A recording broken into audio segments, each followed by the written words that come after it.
Your responsibilities as a tank. So number one, the absolute most important thing you are responsible for is taunting enemies and maintaining aggro. You shouldn't try to do anything else until you can do this without even thinking about it. Next, you are responsible for buffing yourself, providing yourself with ways and means to succeed, survive, and sustain. For example, using a major resolve skill to buff up your resistances. The third responsibility is sustaining resources. Once you learn how to hold aggro and you are buffing yourself, you can't progress any further until you learn how to sustain. So managing resources, not permanently blocking, heavy attacking. Without resources, you cannot survive. Once you master sustain, you can then work on how to survive. The reason I place this fourth is because without sustain, you can't survive. Sometimes healers die, sometimes you might not get healed. You need to be ready to react, learning to avoid damage, reactionary roll dodges, healing yourself, and staying alive. You have the basics under control. Now it's time to start becoming more useful. You need to learn and understand position of bosses and enemies, stacking them, interrupting them,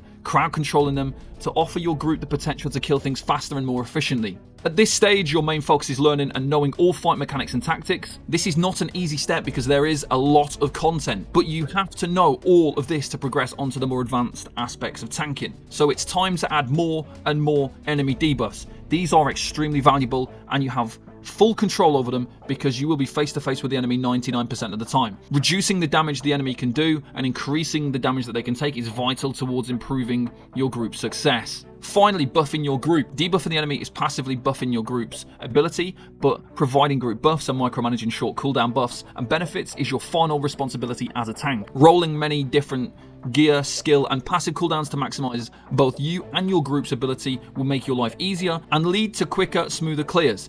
This is why the top players can perform so well, is because they don't have to tank one boss for 15 minutes, which in turn makes it easier to maintain all of the above list of responsibilities.